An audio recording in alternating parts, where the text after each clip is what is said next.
Thank you, Wyn. It's a pleasure for me to be in Wales. I really mean that. I always, in my CLA days, which came to an end at the end of last year, valued coming to Cardiff because I just felt there really was a partnership and a discussion amongst equals that you could have there that was much more difficult in London. So well done, Wales, and keep it up. And also note the influence that you have directly into Brussels. That you've already been told that your figures are trailed around in Brussels, that's a fact, and the very fact that you've got somebody like Owen Jones in a very senior position in DG Agri is something which I'm very glad to see you're making use of. I'm going to take you, the two main shapers of your future for the next 5, 20, 50 years are a combination of policy and markets. And what we focused on in this programme in the first session was on the policy, and so I'm going to stand back and talk more about the markets and other shapers of the environment in which you're going to be farming. And so I'm going to do that in essentially two bits. Talk a bit about the macroeconomic situation, where there's a sort of paradox that there's fantastic uncertainty that of a scale that I've not lived through before, and yet, funnily enough, agriculture might well sail reasonably serenely through it. But the fact is the uncertainty is there. I'll say a bit about that. And then I'll say a bit about the global commodity market situation, which is some of the same character, that there's big forces and changes going on out there, and yet it's not inconceivable that Welsh agriculture can sail serenely through that and not notice much difference. And in a way, if it does or doesn't, it's partly up to how you guys respond. And so I'll say all about that, and then where I get to towards the end is please take this in the way it's offered. It's a bit like that song, Why Can't a Woman Be More Like a Man? You're not supposed to take that literally. Why can't Wales be more like Ireland or New Zealand? Now, funny enough, Wyn or somebody's already stolen that line, but I'll slightly develop that at the end of my 20 minutes or so, which is what I'll try and confine myself to. The macroeconomic situation could not be more volatile. We're in a financial and banking crisis of a scale that we haven't experienced since the late 1920s, 1930s and the last century. And who knows how it'll end, and who knows what mess there will be at the end of the day. All you can safely say is that a lot of people who've got a lot of assets that they think are particularly of government bonds of the peripheral European countries will find that they've got a lot less assets in their balance sheet than they thought. And how the pain of that gets spread around is very hard to tell. The consequences of this crisis is that growth has slowed everywhere, the uncertainty that's been stirred up and the perceived lack of response in Europe, or lack of convincing enough response, seems to have slowed growth. On the other hand, interest rates are at historic lows. Look at that. I haven't got the picture here, but the picture of the Bank of England interest rate since it was formed in 17, whatever it was, it's never been as low for as long as it is now. There's only one direction it can therefore go, but it's likely to stay low for a while. And yet we've got energy price inflation, which is a significant ingredient of both the commodity crisis as well as the economic difficulties.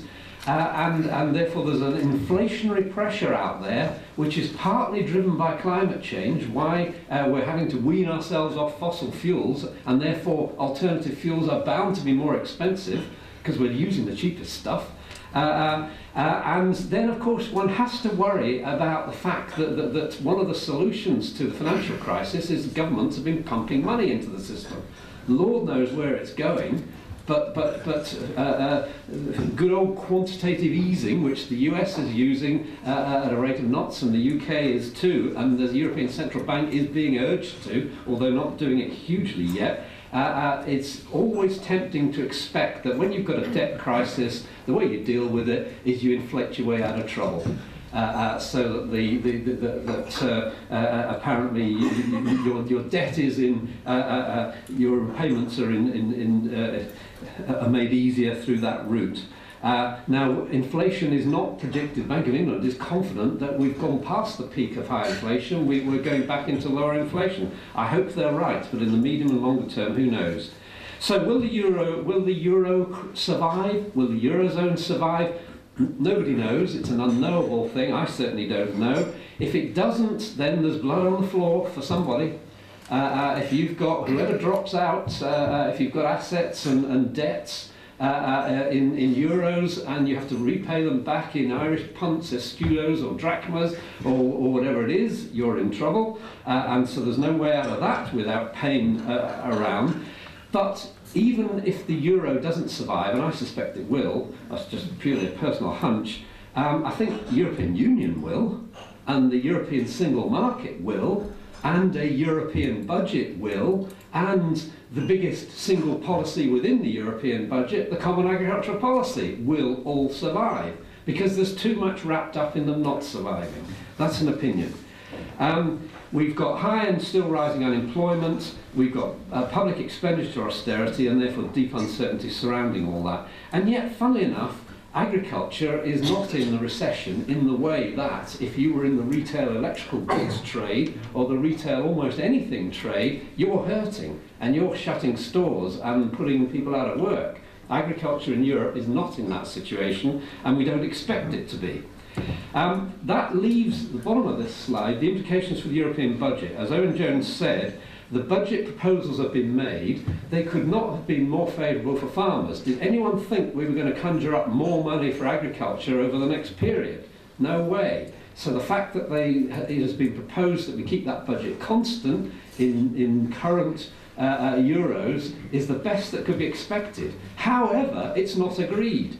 And there's only one direction in which it might change, and that's down. What's on the table is the best you'll get, and your own government, the UK government, is amongst the loudest voices arguing that the proposals were far too lavish, the cap should be cut, and by the way, the UK government wants to cut Pillar 1 within that. So that battle is not over, and we won't know the outcome of that for another 12 months or so. Now I want to rush through the global food situation. I'm going to start with the Foresight study that was published over a year ago, say a bit about the demand supply of food and policy, and then see whether the future is going to be like the past.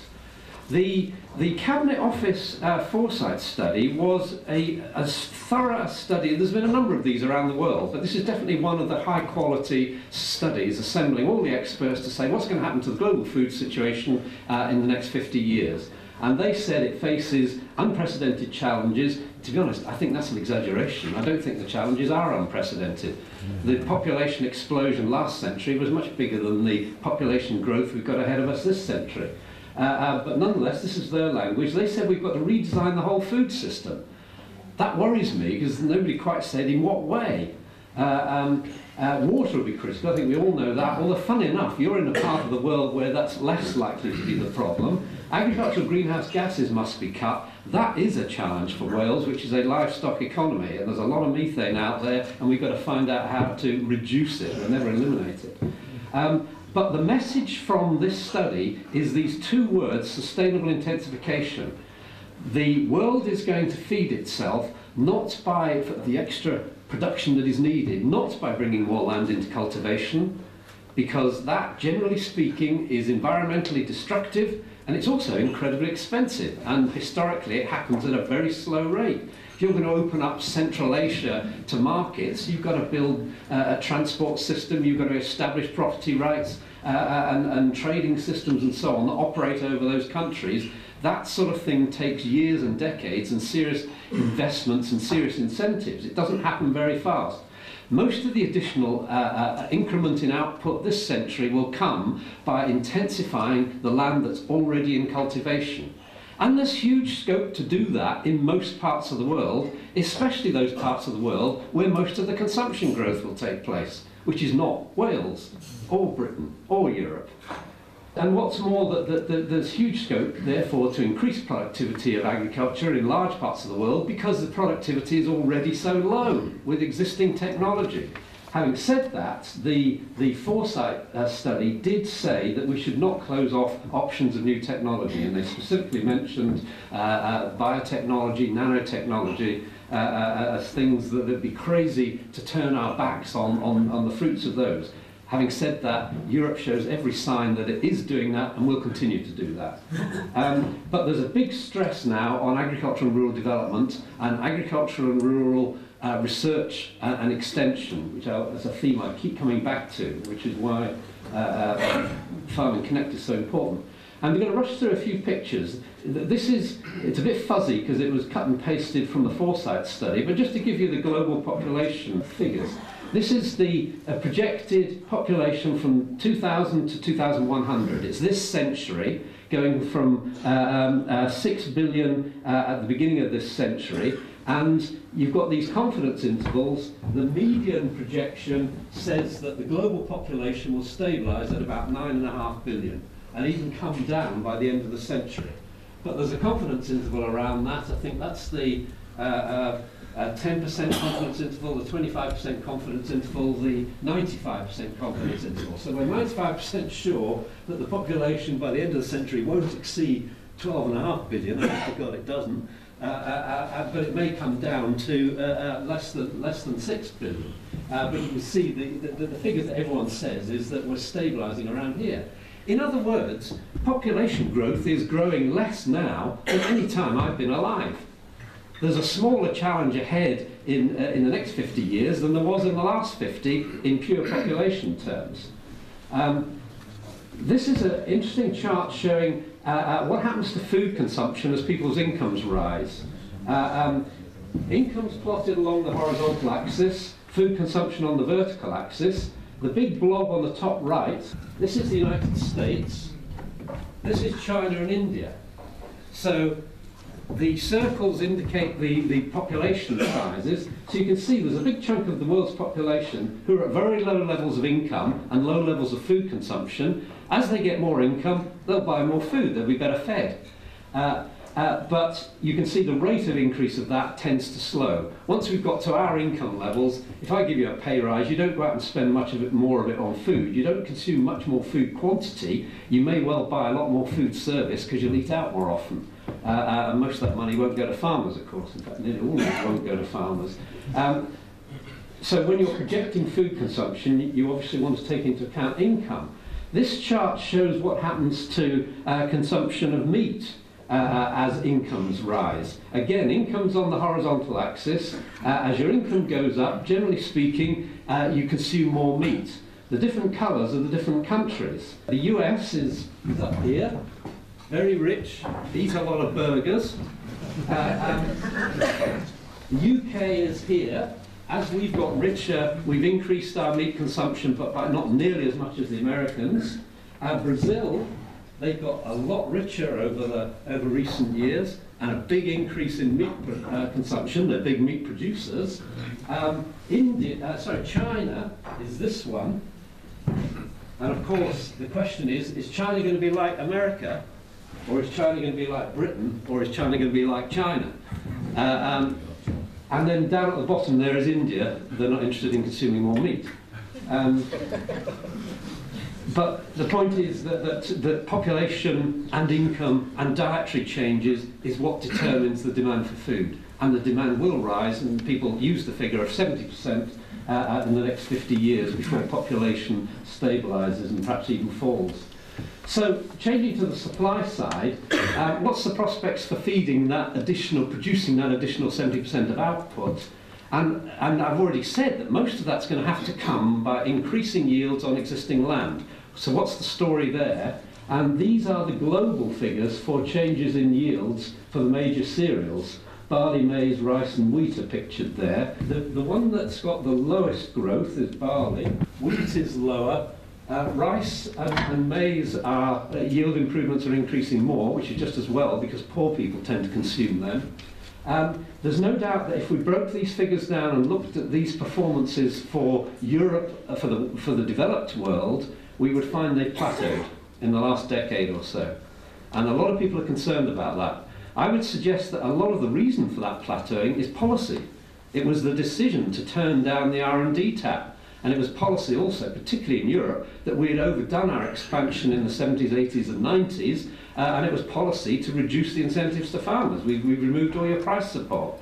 So it's not clear to me whether the growth in R&D, the growth in productivity can be taken back onto the previous trends. There's a sort of presumption out there that it can, but we can argue about that. And there's no doubt that agricultural production has intensified. Here's various indicators of intensity. The green one is the total fertilisers per hectare of cropland. The way you increase output is you use fertilisers. But then, of course, there's very obvious question marks about the impact on the environment of doing that. I'm not going to go through all of those charts. Anyone's very welcome to have this presentation. The net effect of putting together the population pressure, and therefore the growth in demand, together with the ability to produce more food, which is productivity growth in agriculture, the history of the 20th century, this is now looking backwards from 1900 to 2020, this is a chart of global non-energy commodity prices. They're not just food, but it's mostly food. And I use this chart to indicate that despite the pressure of population growth, income growth, dietary change, none of which are new, they've been going on for 2 centuries globally, that in the 20th century, despite that huge growth in the 20th century, real commodity prices declined throughout the 20th century. Huge volatility, normally associated with wars and financial crises. Wars, World War I, World War II, the financial and uncertainties caused in the mid-1970s, the quadrupling of oil prices and the great grain robbery in the 1970s, and the most recent spike, which was associated with energy price rises and financial collapse. Now the question is, that's the story of the 20th century. And the question that we're all asking is, what happens in the 21st century? Has that very long established trend now halted and reversed? What I'm suggesting that the current view is that the 21st century is different than the 20th. And in what ways? First of all, because there's now questions about the acceptability of technical progress, particularly in Europe. That we are beginning to say we don't want the fruits of science applied to food production. I mean, that is the status quo where we're turning our backs on the use of biotechnology in food production in Europe. The rest of the world, most of the rest of the world are not taking that decision, but that's a decision that we are taking through our processes in Europe. And likewise, the acceptability of structural change in farming. In Europe, do we or do we not support the most entrepreneurial farm businessmen who are finding very large farming businesses?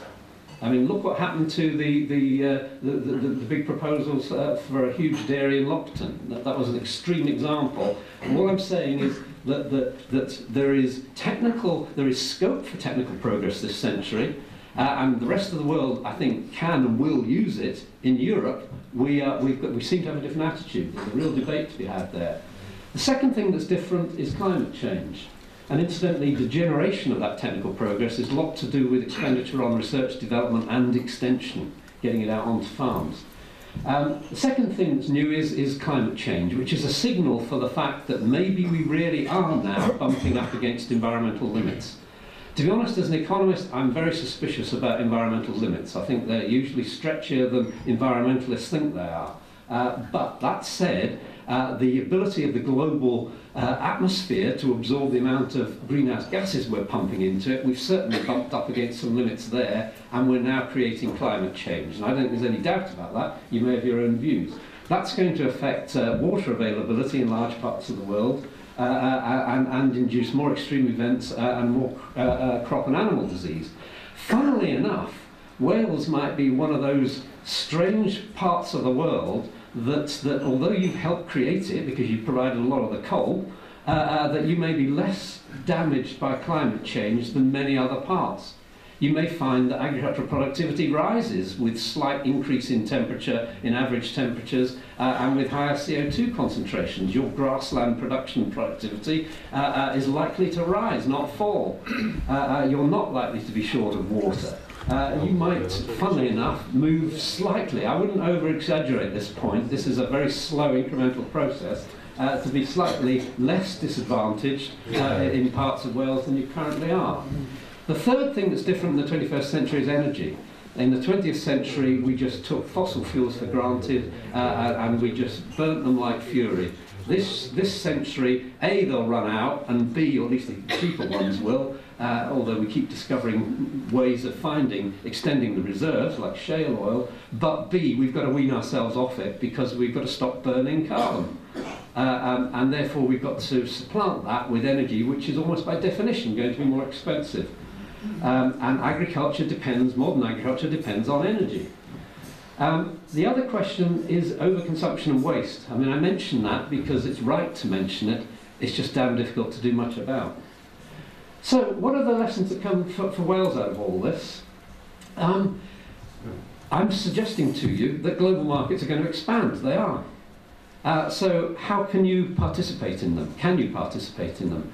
And this is where I sort of pose the question, and it was exactly the point that Wyn Jones made in his introduction. I've heard New Zealand speakers and I've heard Irish agricultural speakers talk about their targets for how, 5 or 10 year targets, for how much they're going to grow their agricultural output and their agricultural exports. I've never been in a conversation in Wales that uses that language, where there's a confidence that the way we're going to enable our businesses to survive is by grasping the fact that there's a growing demand for what we produce out there in the world. We're going to go out there and satisfy that demand. We're going to find out where those markets are, what they want, and we're going to supply it to them. And we're going to grow our businesses through that route. It's not talking about the CAP and the bloody subsidies, it's talking about what we produce and where we can sell it.